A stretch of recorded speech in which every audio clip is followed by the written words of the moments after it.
High everyone, welcome to সিফাস universe. আজ আমি আপনাদের জন্য নিয়ে এসেছি টমেটো এবং চিলি দিয়ে তৈরি করা এক দারুণ চটপটা চাটনি, যেটা আপনারা পরাঠা, টোস্ট, স্যান্ডউইচ যে কোনো রকম পকোড়ার সাথে খেতে পারেন। একটা প্যানে আমি নিয়ে নিয়েছি 2 টেবিল স্পুনের মতন সর্ষের তেল। তেলটা ভালো করে গরম হয়ে আসলে তাতে আমি দিয়ে দেবো কেটে রাখা টমেটো।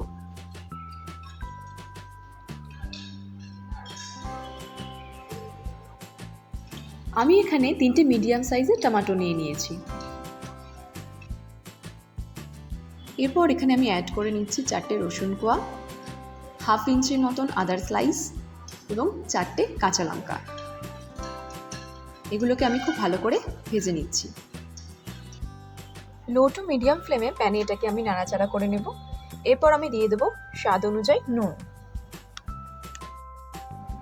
আমি এখানে 4টে কাঁচা লঙ্কা ব্যবহার করেছি, আপনারা যে যেরকম ঝাল খান সেই বুঝেই ব্যবহার করবেন। গ্যাসের ফ্লেমটা লোতে রেখে টমেটোগুলোকে আমি ঢাকা দিয়ে একটু সেদ্ধ করে নিচ্ছি।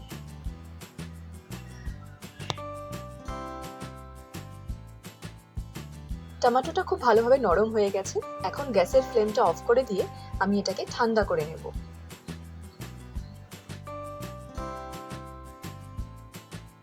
ভালো করে ঠান্ডা হয়ে গেলে একটা মিক্সার গ্রাইন্ডারে এই সব কিছুকে আমি নিয়ে নিচ্ছি।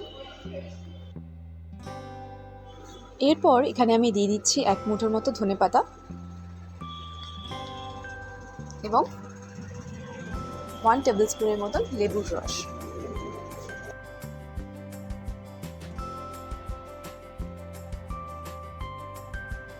এরপর আমি দিচ্ছি স্বাদ অনুযায়ী সামান্য পরিমাণে নুন। নুনটা আমি আগেও ব্যবহার করেছি, তাই বুঝেই এখানে ব্যবহার করতে হবে। আর দিচ্ছি 1 টেবিল স্পুনের মতন চিনি, যাতে স্বাদটা ব্যালেন্স হয়ে যায়।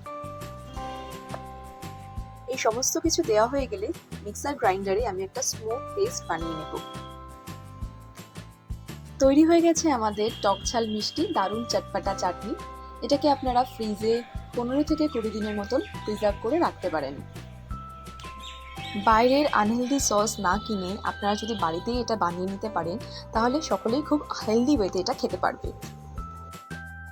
ভিডিওটা তোমাদের ভালো লেগে থাকলে একটা লাইক, শেয়ার অ্যান্ড সাবস্ক্রাইব করে দিও। And always share love and happiness. Thank you.